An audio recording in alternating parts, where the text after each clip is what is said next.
Hello বন্ধুরা, আশা করি সবাই ভালো আছেন। আজকে আমরা আলোচনা করব নতুন Bangla movie Khakee the Bengal chapter নিয়ে।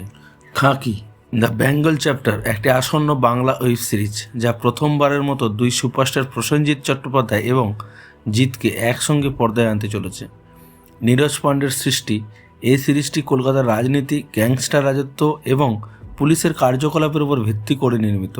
সিরিজটি পরিচালনা করেছেন দেবাত্ম মণ্ডল ও তুষারকান্তি রায়। খাঁকি দ্য বেঙ্গল চ্যাপ্টার সিরিজের মূল কাহিনী আবর্তিত হয়েছে কলকাতার অপরাধ জগৎ, রাজনৈতিক পটভূমি এবং পুলিশের কার্যকলাপকে কেন্দ্র করে। সিরিজের টিজার থেকে বোঝা যায় এটি একটি রুদ্ধশ্বাস অ্যাকশন থ্রিলার, যেখানে বোমা, গুলি, বিস্ফোরণ এবং রক্তপাতের দৃশ্য প্রাধান্য পেয়েছে।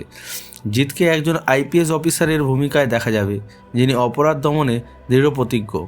অন্যদিকে প্রসেনজিৎ চট্টোপাধ্যায় অভিনয় করেছেন একজন প্রভাবশালী রাজনৈতিক নেতার চরিত্রে, যার সঙ্গে অপরাধ জগতের গভীর সংযোগ রয়েছে।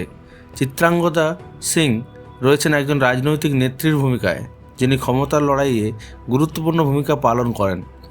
শাশ্বত চট্টোপাধ্যায় এবং পরমব্রত চট্টোপাধ্যায়ও পুলিশের চরিত্রে অভিনয় করেছেন, যারা অপরাধ দমনের জিতের সহযোগী হিসেবে কাজ করবেন।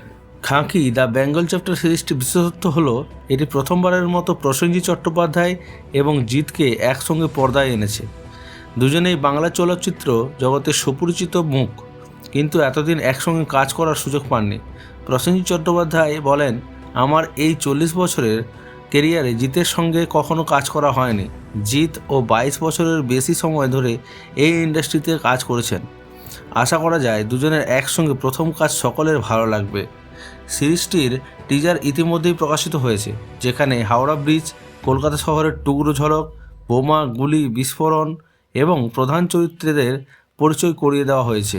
টিজারটি দর্শকদের মধ্যে উত্তেজনা সৃষ্টি করেছে এবং সিরিজটির প্রতি আগ্রহ বাড়িয়েছে। খাঁকি দ্য বেঙ্গল চ্যাপ্টার সিরিজটির মুক্তির সঠিক তারিখ এখনও ঘোষণা করা হয়নি, তবে আশা করা যায় যে এটি শীঘ্রই নেটফ্লিক্স প্ল্যাটফর্মে স্ট্রিমিং শুরু হবে।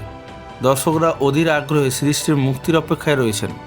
যদি আমাদের ভিডিওটি ভালো লেগে থাকে তাহলে সাবস্ক্রাইব করবেন, লাইক করবেন এবং আমাদের পাশে থাকবেন।